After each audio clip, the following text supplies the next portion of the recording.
All right. Well, coming to you live from high above Congress Street, it is a System Failure Podcast number 16. Hey, Brian, how's it going? Oh, pretty good. How are you? Oh, good. The weather's getting chillier here in beautiful Portland, Maine, and we, being brothers, were together for the holidays and experiencing the many trials and tribulations thereof. But all in all, I would say this one went considerably better than some of them in the past have gone, so I feel pretty happy about it.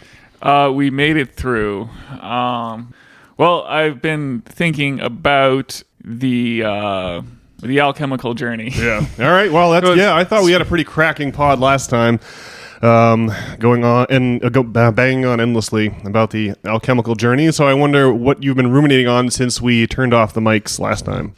Yeah. Well, I mean, last time we were kind of talking about like in light of like procrastination or whatever. But I don't know. Well, I was thinking about it during the week, and at some point it clicked, and I think like it all makes sense. I mean, that the journey really is the destination. Yeah. I mean, it does make sense that these people in Greece set up their labyrinth, because you would know something if you were like willing to like walk the labyrinth or whatever. I don't know. Like. It's just so easy to be focused on like you want to arrive, right? And I think definitely like social media and pretty much everything about our society is like designed to drive you crazy. I guess if anything is like causing you like anxiety or if there's something that you don't want to do, I don't know. I guess you have to start, if you think about how like the journey is really the destination. I don't know. I think it helps you like reframe the task at hand or whatever. I don't know. That's what I've been doing. Yeah, that is the thing I think about. The notion of the alchemical journey is really calming and soothing because it doesn't have to drive you crazy that you're not an Instagram influencer or that you don't possess untold wealth or whatever the thing whatever the North Star is that you're navigating by. It makes it okay that you're not at the North Star because, of course, it's merely a navigational instrument and not actually a place you're ever going to get to. And whether it's procrastination or accepting that it's just the way it just helps you trim your sails, and you just have to be okay that you're not going that it's a battle. And that there's going to be some kind of a batting average in your life where you procrastinate or do whatever the thing is that's costing you. Maybe it's hours on the Pornhub. Maybe it's a lack of exercise. Maybe it's drug use. Whatever it is that makes you feel bad that the prow of your ship is not pointed at the North Star. You just have to accept that sometimes, especially in stormy times, the prow of the ship is not going to be pointed in the direction you wanted. And you have to be okay with that. You have to be okay with your humanity and okay with having a batting average less than 1,000. Is that what you're driving at? I mean, that's really... and then there's also the old alchemical saying is as above, so below. You've heard this one, I'm sure. Like you notice that the orbitals of electrons look an awful lot like the paths of planets trace in the solar system. And so that's the personal level. But at the societal level, as the wheels come off the wagon and as the streets filled with people who haven't had their needs met and are going crazy, and as the gyre widens and spirals out of control, as mentioned, you can realize that that's all a part of the alchemical journey at the societal level. So that's, I think, where we left last podcast. Right. Well, like every single person who like, gets success or whatever says that it doesn't solve all their problems. And then, I mean, you just have the ancient scriptures about the alchemical journey and whatnot. Yeah. And so, yeah, I mean, I don't know. It does seem to make a lot of sense. And yeah, I guess that's it. Yeah, that marble has been rattling around the spray paint can of our collective human consciousness for a very long time. And there's a reason for it. And I guess that, by way of a segue, you can assume that ancient peoples were benighted by ignorance and have no idea what they're doing. When I was in my 20s, I was really into the new atheist movement. Those guys were heroes of mine. I was so gratified for the permission to question the religion we were born and raised into that I saw problems with. that I really thought those guys had their finger on the pulse. But now with each passing year, materialism seems like a sillier and sillier phantom it's a sillier and sillier basket to load all of your eggs into. And you know, in my materialist phase, I guess I had the implied assumption that ancient peoples had no idea what was going on, and they were just, like I said, steeped in ignorance. But the more the world seems Platonistic versus Aristotelian or materialistic, it's like a roulette game, right? I mean, if you go to the roulette table and play a few rounds, you might think that it's a 50-50 game. You have to have the 0 or the double 0, the green spaces pop up every once in a while to go, wait, okay, I see. There's something, you have to be around the block a few times before you realize that the game is stacked in favor of the house. And so I think the older we get, the more that materialistic mind frame really, you notice that there's something fishy about being inside the matrix. And that maybe the ancients understood this maybe even better than we did, or maybe there's a lost corpus of knowledge. Whatever the case, the old philosophy of alchemy really it has some of these ideas that start making a lot of sense, like the alchemical journey, of course. And so that leads us into a recent JRE pod with our man Dave Grush, who came on, who was one of these Air Force intel officers, who was the whistleblower who went to Capitol Hill earlier this year to do a closed-door testimony before Congress. And, man, the things he said were, like, shocking. I mean, I don't know. He seems like a very... well, what do you think, Brian? Did he seem... He had, like, he was dressed in, like, his Under Armour polo. He seemed like a pretty a nerdy guy with an organized mind. In other words, he seemed to me to be pretty credible.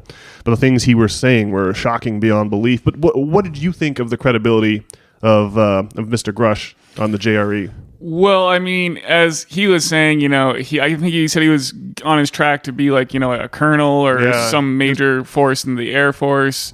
And, well, he just seems, well, the criticism, I guess, on Reddit was that, you know, he's a lot of the things he says are behind NDAs, and I guess he doesn't have any actual proof of his claims, except that everything he says like fits in with like everything else that's been said.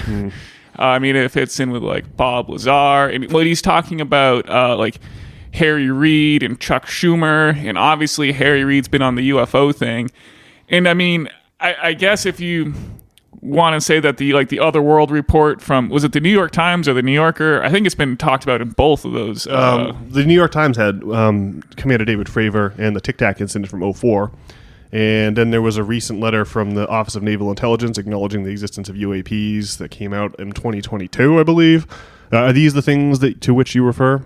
Yeah. Well, I mean, the otherworldly vehicles being, you know, described that we have them in possession of vehicles not from this world. Yeah, that was the verbiage. That was almost the exact verbiage in that letter from the Office of Naval Intelligence. Just if it wasn't in line with like everything else that's been said on the matter, I guess you'd make sense to be more skeptical. But I guess he seems like very credible, would be my opinion. Yeah, I'm inclined to agree too. So now I've gone from the sober-minded believer in science, new atheist, 20-year-old Nate to the now I have to seriously consider the possibility that David Grush's testimony is true, that we have recovered, you know, some of these crafts, that we've recovered, you know, specimens of some of the like biological specimens. And that possibly, now there were a lot of things where Grush couldn't, he said, I haven't been able to clear that with the Office of Military Intelligence, and so I'm not allowed to talk about that. But you can infer that, you know, sometimes these biological specimens were alive when they were found, and you know, so he's basically suggesting that contact has already been made, and that the government is so Byzantine, the bureaucracy is so labyrinthine that they're just having trouble coordinating a disclosure, and that some certain factions within the civilian oversight, namely Congress, are trying to get to a position that the legislation's already passed in the Senate, and that it needs the endorsement of the Biden administration, and it needs to overcome the objection of a few troublesome representatives in the House, so that we can work on some kind of a disclosure plan that would be like, it's like a many years, by maybe by 2030. There's some kind of a sensible disclosure plan. The guy said he doesn't want to be the one to. He claims to want to roll this out in a responsible way that would mitigate all the possible fallout that's all likely to come. The religious fallout, like the existential fallout, the political and military fallout that's likely to result from this disclosure that we are not alone in the universe. But man, it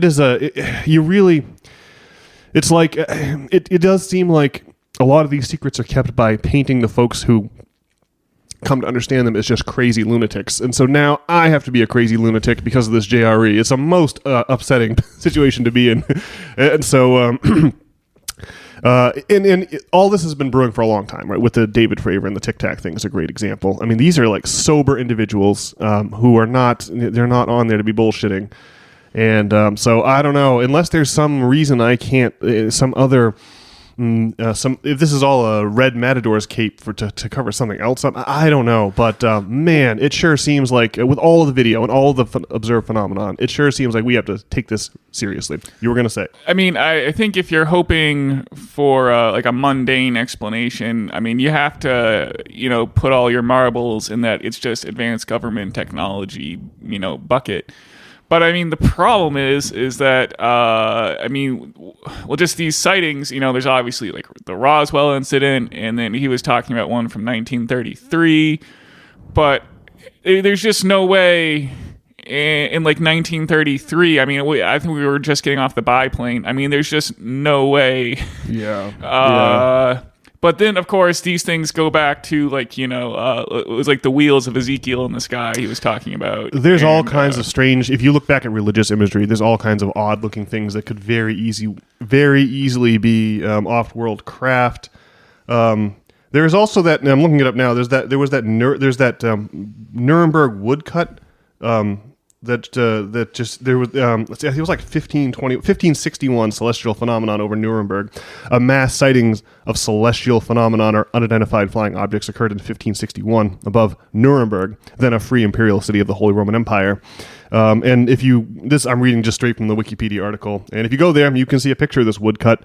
And it really just looks like a space battle in the sky. And there's even a thing that looks like the flagship of the Imperial Navy, Darth Vader's the Executor, the huge super star destroyer. You're like, yeah, you gotta be kidding me. I don't know. It does seem like this has just always been happening. Well, there's also like the phenomenon of like witches on your chest. He was talking about that too. Yeah. I mean, it is a little.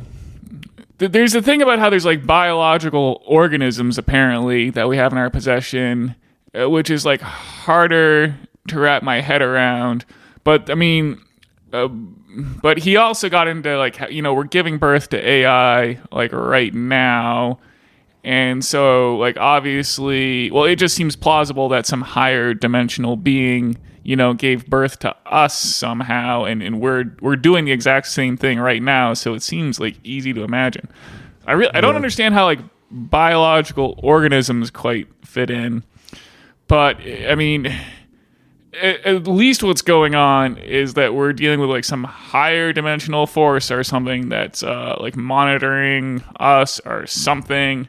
I mean, there's just like way too much going on, and I don't know. It's all strange that like we're alive right now, watching the birth of this AI thing. That we'll just wait till we have like a 15th generation AI. I mean, how much longer are we gonna have to suffer under our capitalist oppressors when we have this AI thing that could like.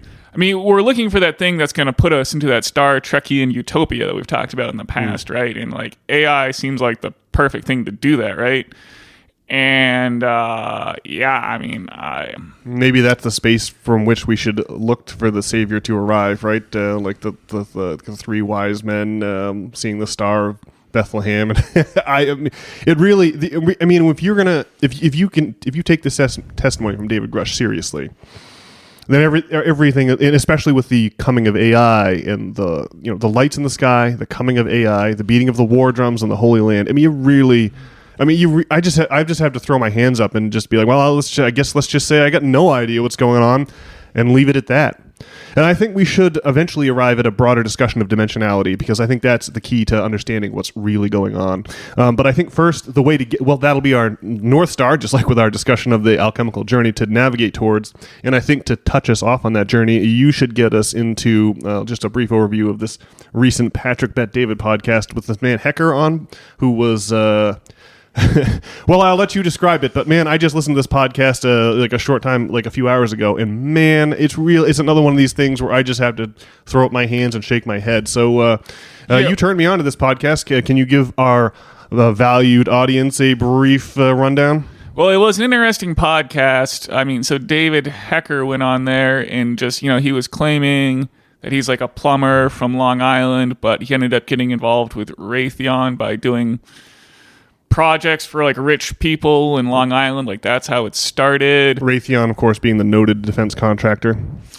Yeah, well, and then I guess it was Lockheed Martin that like Harry Reid or Chuck Schumer was talking about with David, the Crush guy, about how they have Northrop Grumman, Lockheed, Raytheon. These are the big named weapons manufacturers. And David Grush's point was that Lockheed, they're frustrated by all of the classifications. They can't recruit because of the secrecy.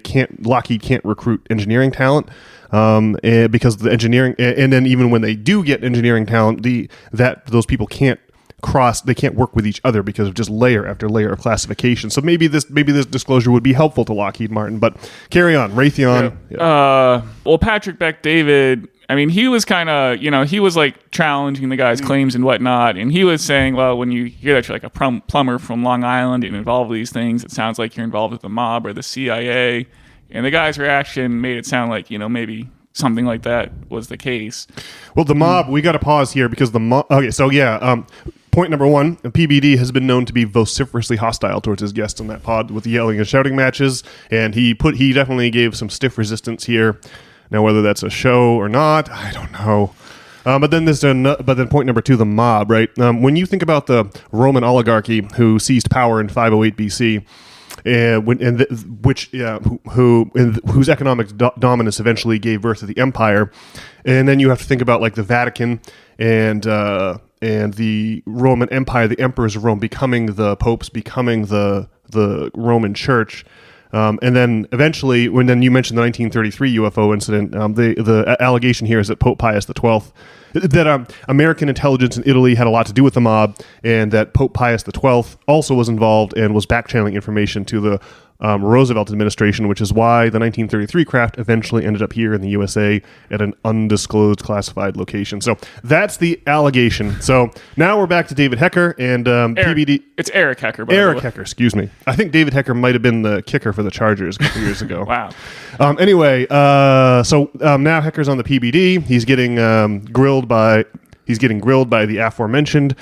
And he's suggesting that the mob he's a plumber from Long Island, and that he somehow, right? He was like, they said he was a plumber and he was working on these very wealthy mansions and classified sites.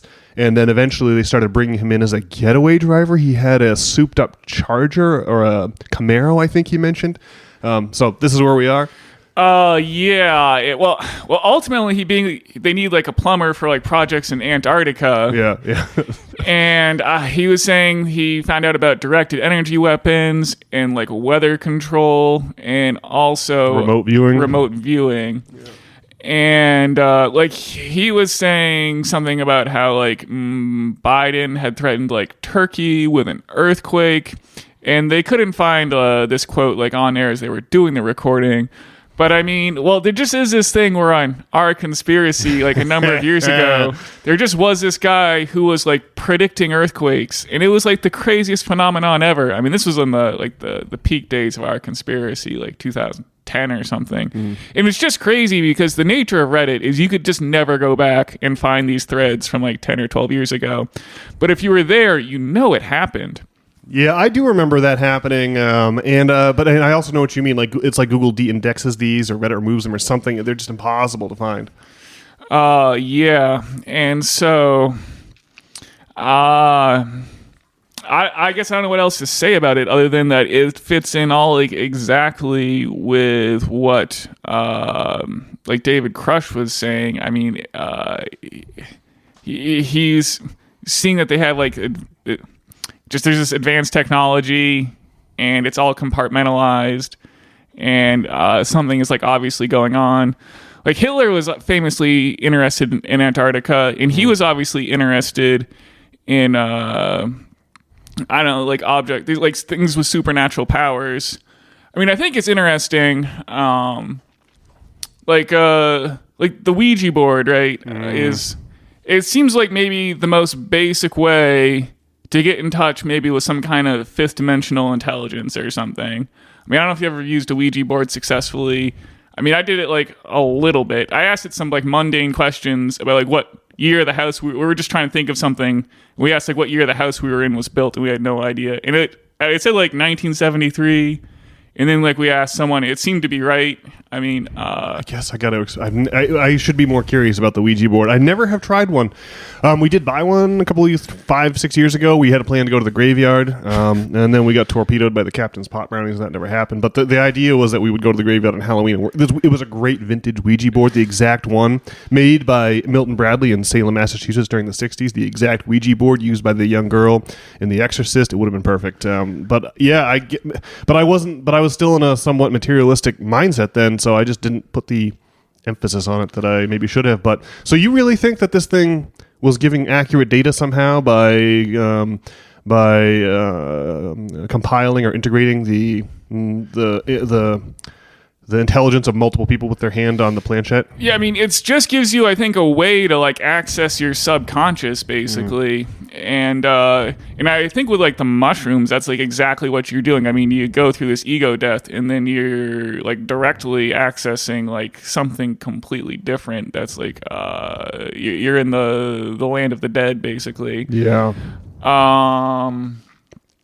Eric Hecker was just saying how like remote viewing is this thing like playing a guitar, where you could definitely play a guitar if you sit down and do it. But most people don't spend all their time cultivating that skill.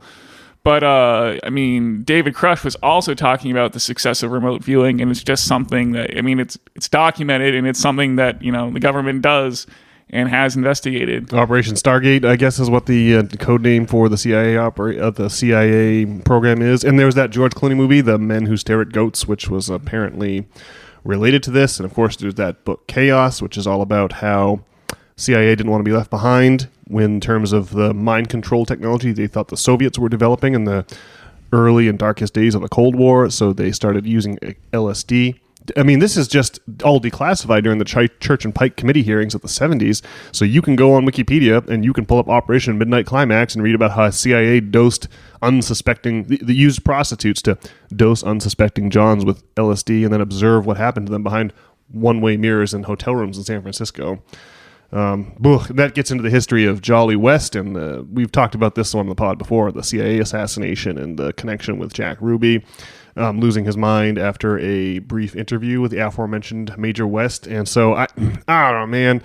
It's really crazy. It really seems like reality is totally insane, and that when the great empires rise, it's like clenching your muscles or tensing up. They're able to clamp down and exercise control, and people assume that reality is the reality they're living in is much simpler.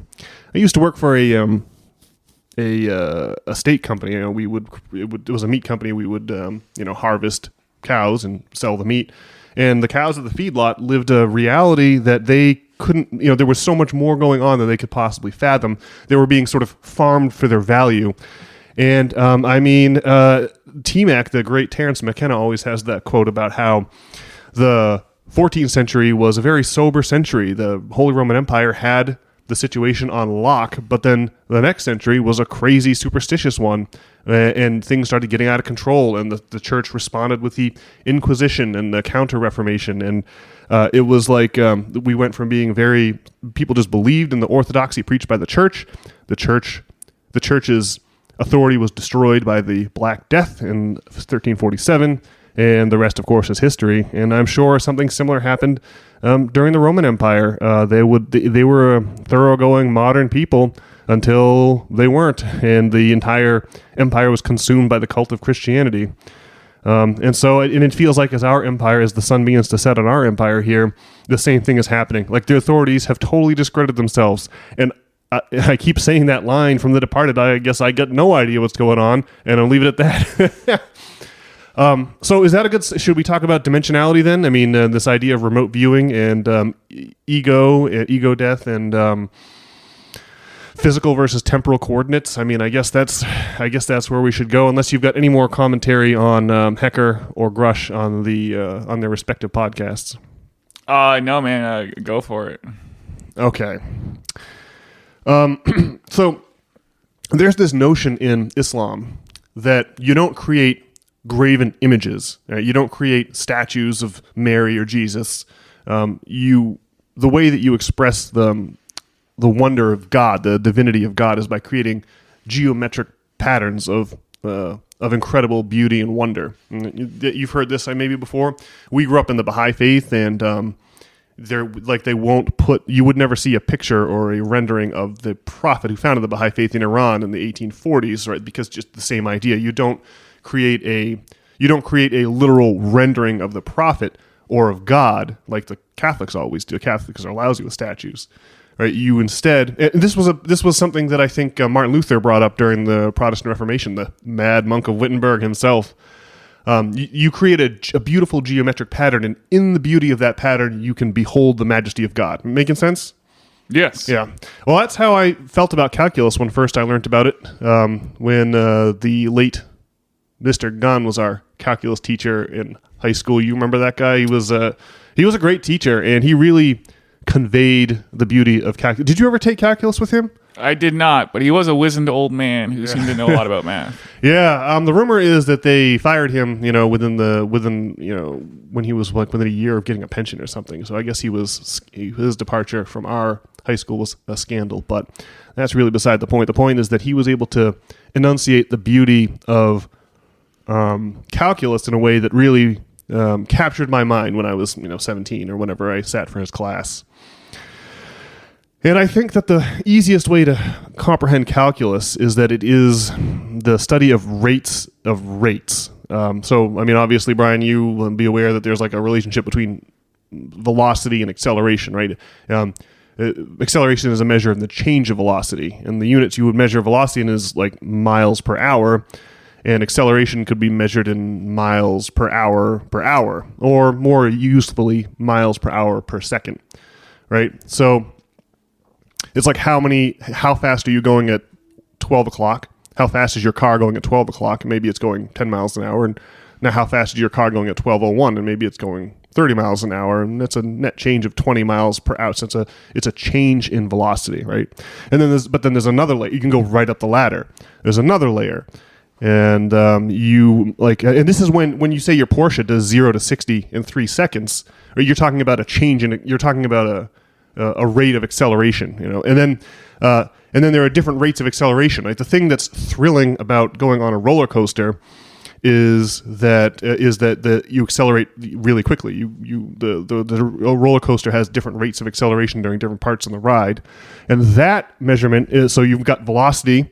And then you've got acceleration, and the next integral up the ladder is jerk. They call it jerk, like that. The way that when you start accelerating really hard, like I have a Honda with a 1.8 liter engine. It's criminally underpowered. My car can go 0 to 60. That's acceleration. But it might take 5 minutes, or maybe it might take 30 seconds. But a Porsche with its straight six over the back axle might be able to go 0 to 60 in 3 seconds. So you're talking about rates of acceleration first, not just acceleration itself. But the Honda and my Porsche can both get to 60. They can both accelerate, but it's how fast you accelerate. That's what we're talking about. Right. So what would be like the rate of change though? The rate at which your velocity is changing is acceleration, and then the rate at which your acceleration changing is velocity. Does that answer your question? Can you ask your question a little bit more? Well, it's easy to think about acceleration as a rate of change, but then it seems like you're talking about another level of thinking about like the rates of change of rates of change. Yeah. So if the rate of change of you got to think of like velocity compared to the rate of change of acceleration. You're 2 steps up the ladder. Well, so are we talking about like I guess you could say maybe as we manufacture better Porsches, like the rates of change increase. Yeah. And so that would be like the rate of change, Yeah, right? yeah. You could have, these are like compound rates. And that really gets to the core of what reality is. Now, I'd like to just put a little bookmark in that notion of rates and just point out that finance is also rates and rates of rates, right? It's about how your return on your investment over time. So we've got now, I've introduced into the conversation 3 different kinds of units, right? There's let's say dollars, and it's a store of value. And then we've got seconds, which is a measure of time. And then we've got meters or miles or feet or centimeters. These are measures of physical distance. So we've got the reality that we inhabit has 3 physical dimensions, right? You can have a length and a width and then a height. And then we've got a 4th trick up our sleeves. It's like how our healthcare system, you'd never invent it this way, but just because of the way that history unfolds, we end up with this crazy, bizarre system that no one would ever draw it up this way ahead of time, but just that it's kind of evolved into being. Well, the same is true of our minds and the way we perceive things. There's a one dimension of distance is just centimeters. You just take a tape measure and stretch it out, right? That's just 10 centimeters. That's one dimension. And then you could take a 90-degree angle. Now this gets into trigonometry, but we'll just picture the 90-degree angle. 2 tape measures of 10 centimeters. Now you've got your length and your width. You're looking at a square that's 10 by 10, right? And this makes perfect sense. And then you've got height, right? So what you need to do now is you need to go 90 degrees again and pop up, a 3rd tape measure that pops up into height. And so now you've got 3 tape measures, all of 10 degrees, all of 10 centimeters that make a cube, right? You've got a 10 by 10 by 10 cube. And we got a little problem though, because if there are multiple dimensions, I think the number is 22. You'd have to talk to a theoretical physicist. I think the number is 22. Like, we can create equations using calculus that measure, like, the rate of rate comes in when you're talking about how many centimeters of height. If I go 1 centimeter in width, you can extrude a 3D object by defining what the height is at each centimeter of width, what the height is at each centimeter of length, and you could, if it's constant, you might have a 10 by 10 cube. And so by comparing the measurements, you get this rate business. And the interesting thing about calculus that blew my mind is that temporal measurements that you measure with a stopwatch and physical dimensions that you measure with a ruler fit together like Lego bricks to make meaningful rates that we experience, like acceleration. That's something we can feel. And so the point is that as our brains developed, we did not have a place to hide because width and depth are 90 degrees from each other, and then height is another 90 degrees. We can't go another dimension up the ladder because of the way that we've boxed ourselves in by measuring orthogonal 90-degree angles, right? There's nowhere you can fit a 4th 90-degree angle into the 3D matrix that we perceive, that we think we're living in. Does that make sense? Right. Well, you need a stopwatch, basically. Yeah, we just don't have a way to measure time with a ruler. Yes. Okay. So if temporal and physical dimensions are somewhat fungible or are fungible in ways that make sense intuitively to our brain, that suggests that that it's just an optical illusion or a mental illusion that we can cram a 4th dimension into that 3D cube by imagining the cube at 12 o'clock, imagining the cube at 1 o'clock, imagining the cube at 2 o'clock, right? These 3 cubes all exist in the same 3D space, but we just have a time is a 4th coordinate to measure them in. And if it's really just an illusion, well, then think about what that means for remote viewing, like the possibility of remote viewing, right? If your ego is just the illusion created by an observation at 4 particular coordinates, length, width, height, and time, then if your ego is just the impression of yourself that you get by being located at 4 particular coordinates, then it makes sense that your observation apparatus, whatever that thing is, our brains or whatever it is, could be used to observe the 3D, the matrix at any number of different coordinates, any different temporal coordinates, and any different 3-space coordinates, length, width, and height. And so I don't know. The remote viewing from that perspective, from the calculus perspective, suddenly starts to make sense to me. Have you heard this business about DMT being?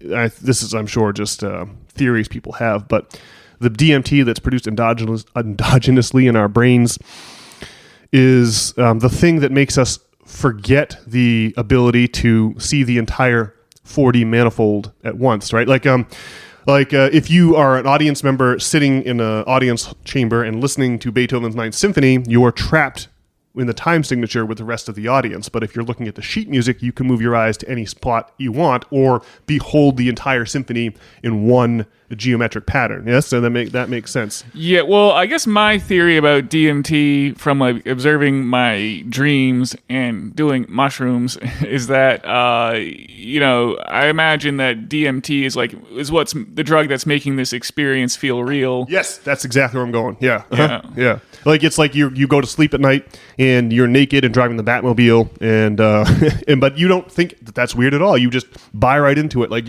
one minute you're in your bedroom and the next minute, you're Indiana Jones or whatever. You grant that complete creed. You don't spend time in your dream going like, wait a second, this is crazy. Well, some people do. They call it lucid dreaming. But the theory is that dimethyltryptamine, this compound, is what makes you forget about the sheet music that you're holding in your hand and just listen to the symphony credulously and accept that you're stuck in the time signature with the rest of the audience. Does that make sense? It does to me. Yeah.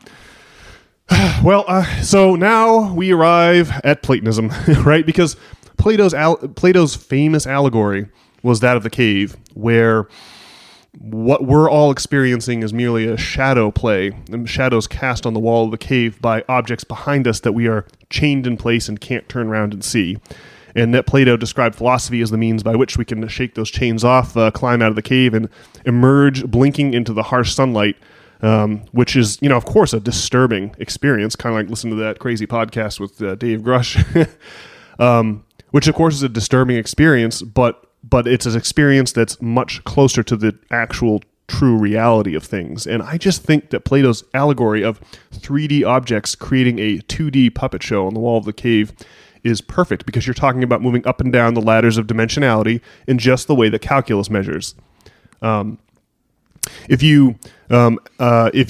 I create a shadow, if I'm walking down the sidewalk, that I cast a 2D shadow on the concrete tiles of the sidewalk, why then, if you were a denizen of a 2D universe, and you lived in that universe that is the 2-dimensional plane of the concrete square, it would seem crazy to see this shadow cast by a 3D image in the side. It would be odd. Like it would really, you wouldn't know what to make it. It would seem magical, right? If the person living in 2D land lives in a house, that house might look like a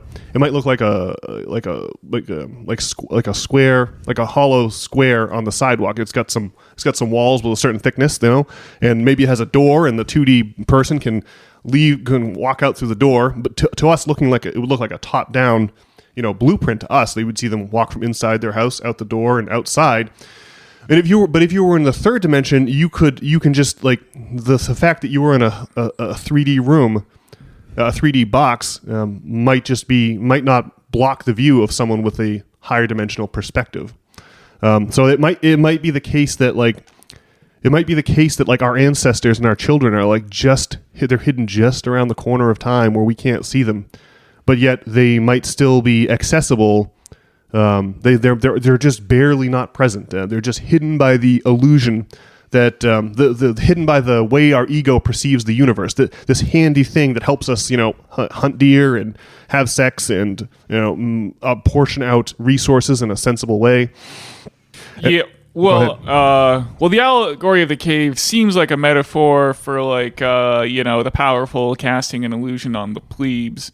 But it's obviously something more visceral than that. Yeah, it's like they're reinforcing this illusion that it should just be a tool to propagate our lineage or something like that. But they inflame it and make us shut out the possibility that there's more to what's going on than just that. Yeah, and I guess my feeling is that it seems like the I guess the 3D world, or like sort of the lower dimensional world, I imagine has, just kind of by chance somehow like harnessed the higher dimensional world, and that like DNA, is somehow like just you at some point like in the chaos, like self repeating structures emerged, right? And then at some point you just had more successful repeating structures than others, and at some point those repeating structures like sort of breached and somehow managed to come into contact with like the higher dimensional world, and these like little organisms slowly managed to like garner consciousness, basically, right? Well, if all of that exists at once, right, and that at some point is the words you use, but if all of that is just part of the same symphony, right, that you would just behold all at once, then maybe the whole thing is nothing but maybe it's the opposite. Maybe our bodies and our ancestors and our children are like the physical remains that are left behind when a higher dimensional something descends into a lower dimensional plane. You just leave behind these bodies in caskets, but that doesn't really matter. The experience of that thing always exists and always has existed and will always exist. Yeah, well, I think the higher dimensional thing is more real for sure. I mean, I think we are kind of stuck. Like, I think it explains why we're stuck in this sort of, like, we can only experience the fourth dimension, time in one way, right? I mean, I agree that like our children and our future children and our past deceased relatives probably are just around the corner. But I think that we are kind of just stuck experiencing, our reality one-dimensionally, because that's just kind of the way it works. I mean, I think, although I suppose you could maybe, I think it would take some high levels of like meditation to kind of recede into like the higher, your higher dimensional spirit or whatever, and maybe something like that's possible. I guess I think that's how you'd have to do it, basically. The Alexandrian Gnostics had thoughts on this from Alexandria, the 3rd century. These guys eventually got wiped out by the Roman Empire, who were seeking a mono religion in Christianity. But they had this idea that having a child is like capturing this divine light, and that some of the Alexandrian Gnostics thought we got to avoid that, and they had cults that avoided any kind of procreative sex. They would do some backdoor anal sex, any oral, anything that wouldn't result in more light being trapped than already was. And then other groups thought maybe having a child is the ultimate act of creation, or it's an expression of that higher dimensional reality, and that it wasn't a horrible thing to trap the light. But I don't know, maybe we're all extensions. Like if you have a kid for the purpose of creating a subject-object scenario where where there was one, there is now two, and it's like I think this is why art resonates so much with the way our mind is structured. But with art, there has to be a subject and there has to be an object, right? It's like taking the thing and then creating a subject-object appraisal of the thing. And if everyone's doing that, if everyone's just doing that, like if it's one light beam being forked into two and then being forked into four, again, we're back to exponents. Then, man, it really starts to seem like being consumed by your own ego is just a crazy side quest that we got to stop wasting time on that and try to figure out instead what it is that's at the next rung up on the dimensionality ladder from us. Boy, man. And I'll get your commentary, but don't let me forget to get back to finance. Well, it'll be crazy that, if the government passes this bill that David Crush there was talking about, and, we can start like a formal inquiry into these matters. That would be like a wild turn of events. I guess probably one that I get it must be mixed for companies like Lockheed Martin, I have to imagine if we investigate these matters to their logical conclusion, it's not going to be good for the military-industrial complex. And yet, in the short term, it's hard for them probably to do their jobs, and they don't really have it. We're just increasingly confronted with this problem. So, there's no escape. Yeah, it's like the purpose of humanity is intruding on their clever plan to amass as much wealth as possible, and that's becoming more and more uncomfortable, especially as the sun of the empire begins to slip below the horizon again. Some serious questions are going to have to be asked as the AI prepares to enter history. I mean, I just can't believe we get to be alive at this time. It's peculiar. Yeah. Well, by way maybe of putting a bow and a knot on this exciting podcast of madness, I do want to mention the funny coincidence that in 1648, the Treaty of Westphalen ended the 30 Years' War, and it resubjugated the Pope below the heads of the nation-states. Since the coronation of Charlemagne on Christmas Day of 800, where the Pope sneakily put the crown on Charlemagne's head and elevated himself above the King of the Franks. An 800-year reign came to an end with the Treaty of Westphalen, which said that the Pope can't be crossing international borders. Now international borders are the most important framework for international relations, and the Pope cannot be crossing borders and trying to influence people in other countries. Right? This whole thing was precipitated 30 years prior when the Holy Roman Empire expected the Bohemian Estates to be Catholic, and they weren't going to accept the Bohemian Estates choosing for themselves to be Protestant. A horrifying armed conflict ensued, and now you have this Treaty of Westphalen. But within 46 years of the Pope being subjugated below the heads of the nation states, you had the rise, the world's first central bank, a consortium of 30 Scottish, Edinburgh and London bankers got together, and they cut a deal with King William III of England that they were going to have the exclusive right to print the currency for the land, for the country that they were living in, England. And that this would be, and then they would sell the money that the king was going to owe them in terms of IOUs. That's how it worked, right? The king is in a war with England, with France.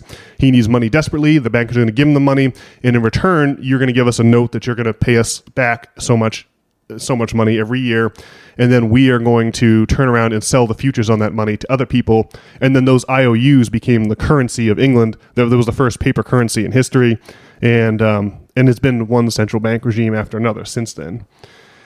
And so I just bring this up to notice that I think what's happened is that my theory is that where once Caesar was out, everyone knew who Caesar was, and he was God. There was no distinction between God and Caesar. He was divine. Then the Roman Empire fell, and the scam was refined to where the Roman Church that replaced the Roman Empire, they're not God themselves, but they are God adjacent, and we're going to charge you a toll on access to God in the guise of the sale of indulgences.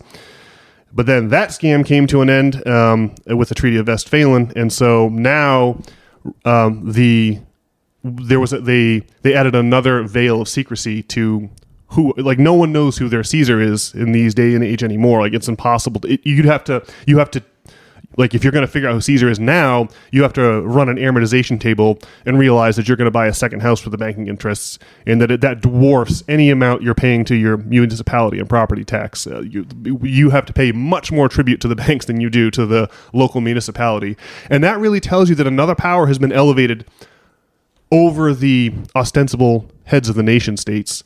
And that I think what's happened is that the banking interests they work with interest. They work with rates, and they deal with time, but not instead of physical measurements. They deal with measurements of value, and that the shady international banking interests, like the Rothschilds, are involved in every major incident of history. Since 1696, when the first central bank was created in England.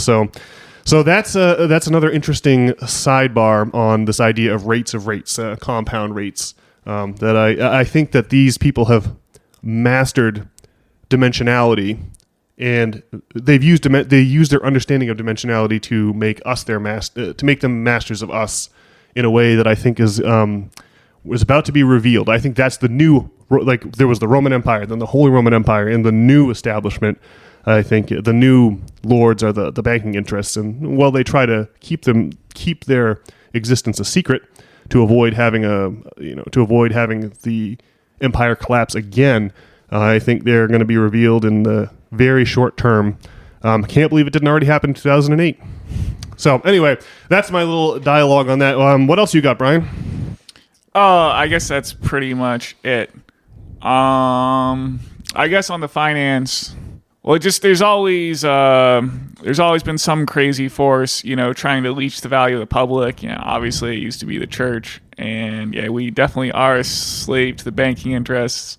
And it's interesting how they have subsumed that spot.